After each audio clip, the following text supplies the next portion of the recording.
ناکام لوگوں کی 9 عادتیں۔ جی، بری عادتیں کبھی کبھار آپ کی زندگی، آپ کے کیریئر کو پستی کی طرف لے جاتی ہیں۔ البتہ کوئی بھی انسان پرفیکٹ نہیں، لیکن ہر انسان کو یہ شعور ضرور ہے کہ اس کی کون سی عادتیں عمل اچھی ہیں اور کون سی بری عادتیں ہیں، اور برائیاں آپ کی زندگی میں ناکامیاں لے کر آتی ہیں۔ اس لیے آج ہم آپ کو ناکام لوگوں کی وہ 9 عادتیں بتانے جا رہے ہیں جنہیں مد نظر رکھتے ہوئے آپ کو عمل میں تبدیلی لانی ہوگی تاکہ آپ کامیاب ہو سکیں۔ سستی۔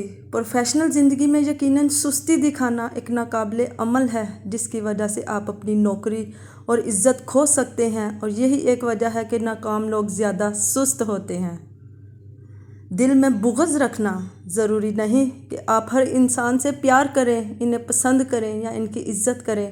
بعض لوگوں کو کچھ لوگ ناپسند ہوتے ہیں، جس میں کوئی برائی نہیں، لیکن دل میں بغض رکھنا ناکام لوگوں کی نشانی ہے، کیونکہ دل میں بغض رکھنا اپنا وقت اور قوت ضائع کرنے کا ذریعہ ہے جو آپ کو کامیابی سے روکتا ہے۔ کسی کے مطابق کام کرنا۔ جب آپ جوان ہوتے ہیں تو اپنی زندگی کا ایک مقصد اور ایک کیریئر چن لیا ہوتا ہے، اور ایسے میں یہ سوچنا کہ دوسرے لوگ آپ کے کام کے بارے میں کیا کہتے ہیں یا کیا سوچتے ہیں ایک ناکام شخص کی نشانی ہے۔ کبھی بھی اپنی زندگی کا فیصلہ لیتے ہوئے دوسروں کی نہ سنیں، بلکہ وہ کریں جو آپ کے کام آئے۔ فضول خرچی۔ فضول خرچی کرنا ناکام لوگوں کی ایک بڑی نشانی ہے، کیونکہ شروعات میں یہ فضول خرچی آپ کو اتنی بری نہیں لگتی، لیکن آگے جا کر جب مالی مسائل سامنے آتے ہیں تو آپ کچھ نہیں کر پاتے۔ جھوٹ بولنا۔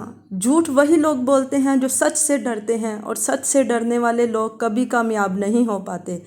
ایک سچ چھپانے کے لیے جو 100 جھوٹ بول سکتا ہے وہ اپنی کامیابی سے دور چلے جاتا ہے۔ اسی لیے اگر آپ جھوٹ بولتے ہیں تو یہ عادت فوراً چھوڑ دیں اور سچ بولنا سیکھ لیں۔ اپنا خیال نہیں رکھتے۔ آپ دنیا کی تمام کامیابی حاصل کر سکتے ہیں، لیکن اگر آپ اپنی صحت کا خیال نہیں رکھتے تو یہ تمام کامیابی کسی فائدے کی نہیں۔ کامیاب ہونے کے چکر میں خود پر ذہنی دباؤ نہ ڈالیں، بلکہ ورزش اور اچھی ڈائٹ کو اپنی زندگی کا حصہ بنائیں۔ خراب باڈی لینگویج۔ ہر ناکام شخص میں ایک چیز بڑی واضح آپ کو دکھ سکتی ہے، اور وہ ہے ان کی باڈی لینگویج۔ باڈی لینگویج سے آپ کی شخصیت پر بڑا گہرا اثر پڑتا ہے، اور یہ گفتگو کرنے سے زیادہ اہمیت رکھتا ہے۔